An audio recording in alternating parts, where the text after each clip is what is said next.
দেখুন, পাল্টে গেছে। পাল্টে যাওয়া পৃথিবীর অবাক করা সব খবর নিয়ে আমি হৃদয় হাজির। ওয়াওয়ে সবাইকে স্বাগতম। স্মার্ট বলতে আমরা কি বুঝি? ব্র্যান্ডের শার্ট, প্যান্ট, বেল্ট, শু, সানগ্লাস, আরেকটা সুন্দর হাসি।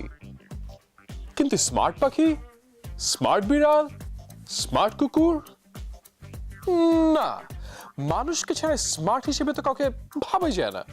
দর্শক দেখুন তো, এই কুকুরটাকে স্মার্ট লাগে কিনা।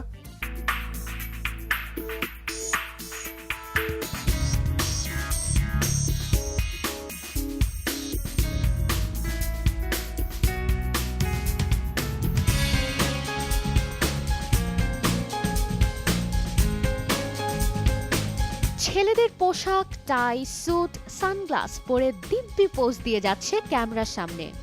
ইউটিউবে এই ভিডিওটি আপলোড হওয়ার পর প্রচুর দর্শক হুমড়ি খেয়ে পড়েছে ভিডিওটি দেখার জন্য। সে আর কেউ নয়, টাক লাগানো 5 বছর বয়সী কুকুর শিবা ইনু বদি।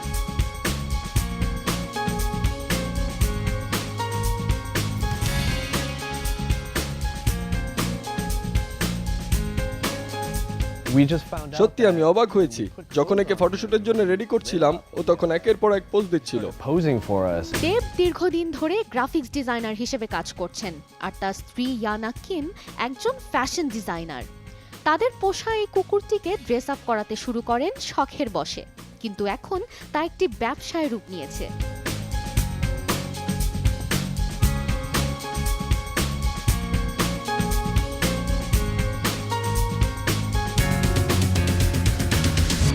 বদির কিছু ছবি ওয়েবসাইটে আপলোড করার পর প্রচুর রেসপন্স পেতে থাকি, যা সত্যি রিমার্কেবল ছিল। বিখ্যাত সব ব্র্যান্ডের মালিকেরা হুমড়ি খেয়ে পড়ছে বদির ওপরে, যেমন Salvatore Ferragamo, Todd Snyder, Coach, ASOS ইত্যাদি ইত্যাদি।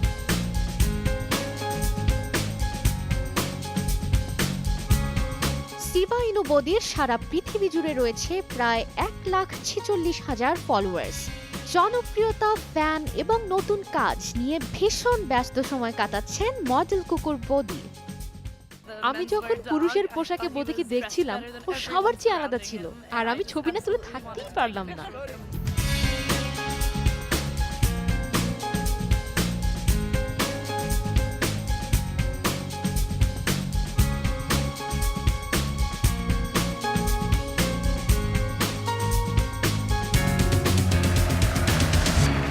স্মৃতি ধরে রাখতে মানুষ কত কিছুই না করে থাকে। কেউ ছবি তুলে রাখে, কেউ ডায়েরি লিখে, আর এদিকে মাইকেল তার সমস্ত স্মৃতি ধরে রাখছে জুতোর মাধ্যমে। আর এই জুতো সংগ্রহ করে তিনি অলরেডি গিনেস বুকেও নাম লিখিয়ে ফেলেছেন।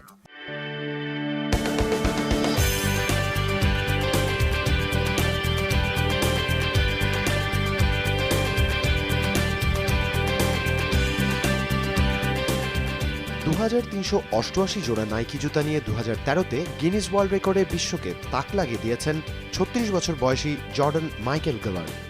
বর্তমানে তার সংগ্রহে আছে 2600-রও বেশি জোড়া জুতা। আর এখন গিলার নিজের বাড়িতেই বানিয়ে নিয়েছেন জুতার জাদুঘর, যার নাম রেখেছেন শুজিয়াম।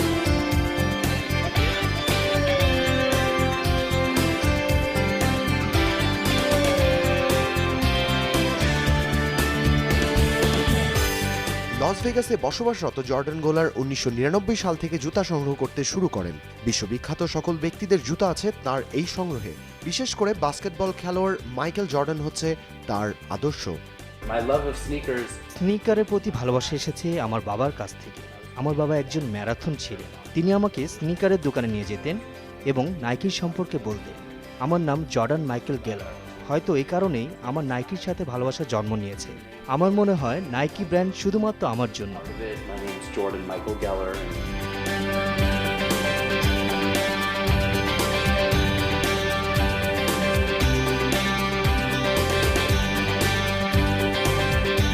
বিশ্ববিখ্যাত ব্র্যান্ড নাইকির এমন কোনো জুতা নেই যা গ্যালারের মিউজিয়াম শুজিয়ামে পাওয়া যাবে না।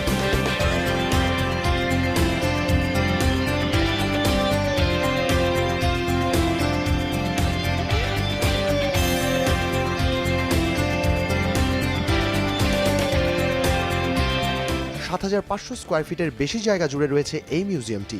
প্রতিদিন অসংখ্য মানুষ ভিড় করে বিশ্বের সবচেয়ে বেশি জুতার এই বিচিত্র জাদুঘরটি দেখবার জন্য, যেখানে জনপ্রতি গুনতে হয় 800 টাকা।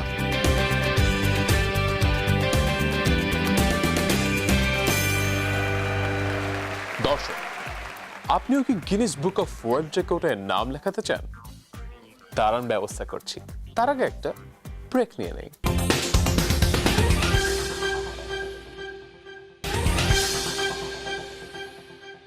মজার সব খবর নিয়ে আমি হৃদয়ে ফিরে এলাম বিরতির পর। ছোট পরিবার, সুখী পরিবার, আমরা প্রায় এ ধরনের বিজ্ঞাপন বিভিন্ন বিলবোর্ডে দেখে থাকি। আচ্ছা, সুখী পরিবার বলতে কতজন সদস্য বোঝায়? 4 জন, 5 জন, 6 জন? কিন্তু 151 জন সদস্য নিয়ে যদি তৈরি হয় একটি পরিবার, কি কাণ্ডটাই না ঘটবে সেই পরিবারটিতে, ভাবা যায়?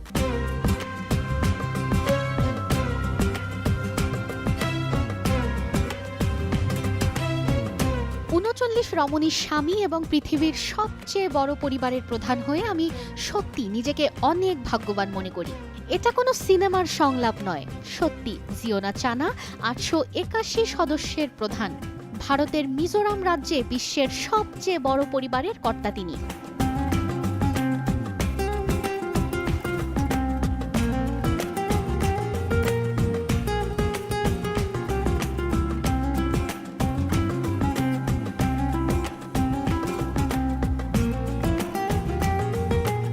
জিওনা চানা একটি ধর্মীয় সম্প্রদায়ের প্রধান। এ সম্প্রদায়ে একাধিক বিবাহ করার নিয়ম রয়েছে। সেই নিয়মেই চানা 39 জন স্ত্রী গ্রহণ করেছেন। 94 সন্তান ও 33 নাতি নাতনি নিয়ে মিজোরামের ব্যাংকতাও গ্রামে 100 রুম বিশিষ্ট একটি 4তলা ভবনে একত্রে বসবাস করছেন।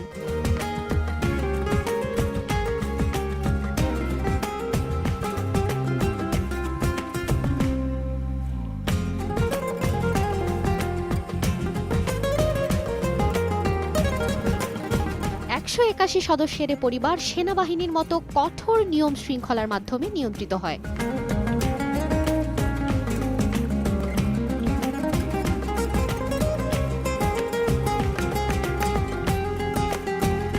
জিওনার পরিবারে প্রত্যেকদিন খাবারের জন্য বড় আকারের 33টি মুরগি, 66 কেজি আলু ও 110 কেজি চালের দরকার হয়।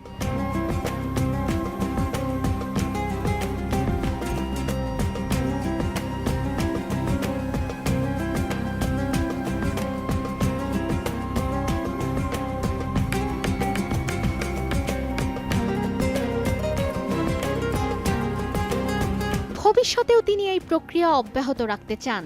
এজন্য প্রয়োজন হলে বিয়ে করার জন্য তিনি আমেরিকাতেও যেতে আগ্রহী। ধর্মীয় সম্প্রদায়কে আরও সম্প্রসারিত করতে চান তিনি।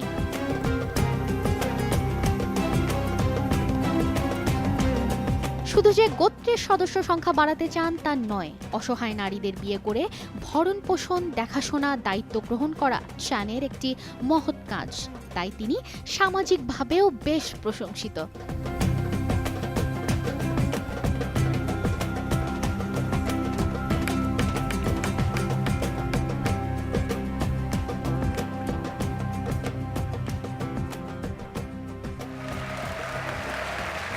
ওয়াও! কিন্তু এত বড় পরিবার নিয়ে কি ঘুরতে যাওয়া সম্ভব? ঘুরতে যাওয়া মানে হচ্ছে কক্সবাজার, আর কক্সবাজার মানে হচ্ছে সমুদ্র সৈকত। সমুদ্র সৈকতে গেলে সেলফি, ফেসবুক স্ট্যাটাস অথবা ডুবসাঁতার। কিন্তু এখন চাইলে আপনি সেখানে সার্ফিংও করতে পারবেন। হ্যাঁ দর্শক, বাংলাদেশের সমুদ্র সৈকতে শুরু হয়েছে সার্ফিং। করতে চাইলে ভিডিওটি দেখে নিন।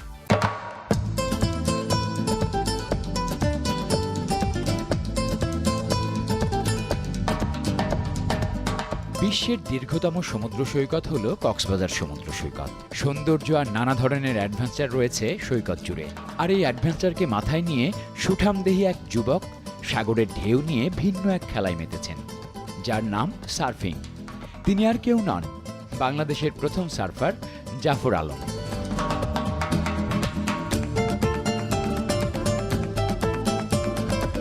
আমি হচ্ছে বাংলাদেশের প্রথম সার্ফার। আমি কিভাবে বলবো এটা সার্ফিংটা কি মজার জিনিস।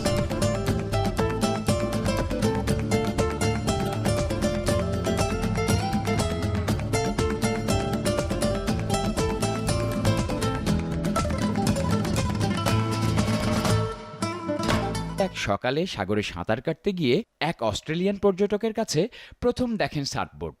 এরপর ঢেউয়ের সাথে লড়াই করে 5 বছর ধরে একাই সার্ফিং চর্চা করে যাচ্ছেন জাফর।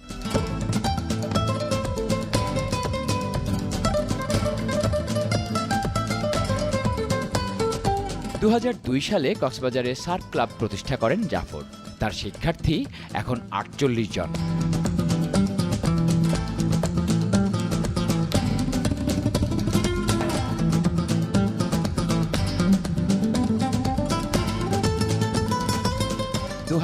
সালে অনুষ্ঠিত আন্তর্জাতিক ফ্রিডম সার্ফ কন্টেস্টে 6ষ্ঠ স্থান অধিকার করেন তিনি।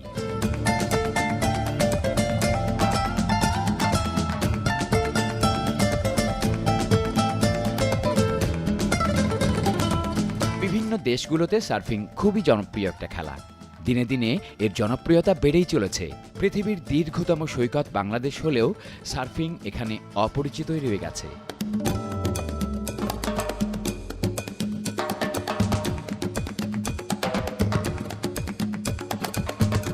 বাংলাদেশ একদিন জনপ্রিয় হয়ে উঠবে সার্ফিংয়ে, এই স্বপ্ন জাফরের।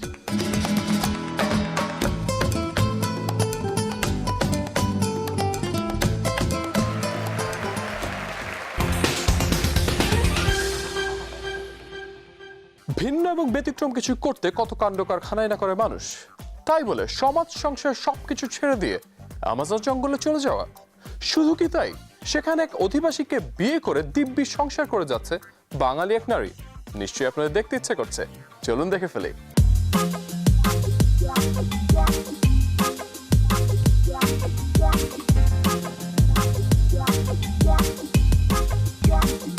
I'm Sarah Begum. I was born and raised in London to Bengali parents, but I always wondered. লন্ডনে বাঙালি পরিবারের কন্যা সারা বেগম। অ্যাডভেঞ্চার তার নিত্য সঙ্গী।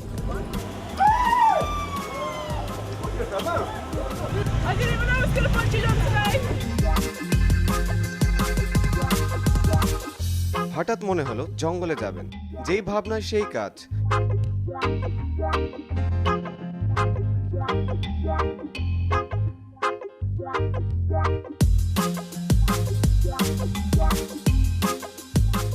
ক্যামেরার সঙ্গে নিয়েই চলে গেলেন আমাজন জঙ্গলে, হুয়ারুয়ানি আদিবাসীদের গ্রামে। যদি কাউকে সাহায্য করতে চাও, পুরোপুরি সাহায্য করতে হবে।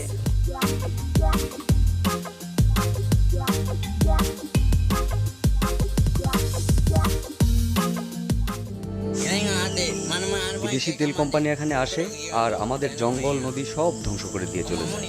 তেল শ্রমিকরা আমাদের গ্রামে আসলে আমরা তাদেরকে মেরে ফেলবো। উদ্দেশ্য ছিল ডকুমেন্টারি বানিয়ে এই আদিবাসীদের ওপর তেল অনুসন্ধানকারী কোম্পানিগুলোর হুমকির বিষয় তুলে ধরবেন।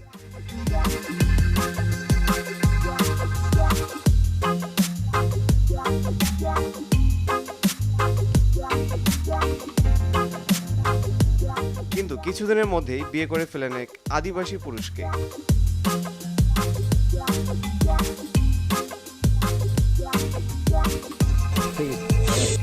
কথাবার্তা, পোশাক এবং আচরণে একেবারেই আদিবাসী বনে গেলেন।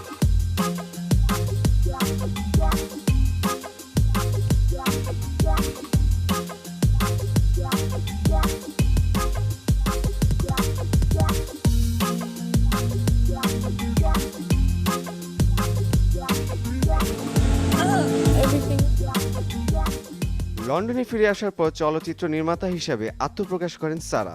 21 বছর বয়সে আমি চলচ্চিত্র বিষয়ে পড়তাম, কিন্তু পড়ায় আগ্রহ পেতাম না, তাই হতাশ হয়ে পড়েছিলাম। ভবিষ্যতের জন্য কিছু একটা করতে চেয়েছিলাম, তাই আমি চাকরিটা ছেড়ে দেই এবং জমানো টাকা দিয়ে কিছু একটা করার চেষ্টা করি। আমরা আমাদের জঙ্গলকে রক্ষা করতে চাই, কারণ জঙ্গলই আমাদের বসতি। আদিবাসীদের নিয়ে নির্মিত তার প্রামাণ্যচিত্রটি এখন বিশ্ব মাতিয়ে বেড়াচ্ছে।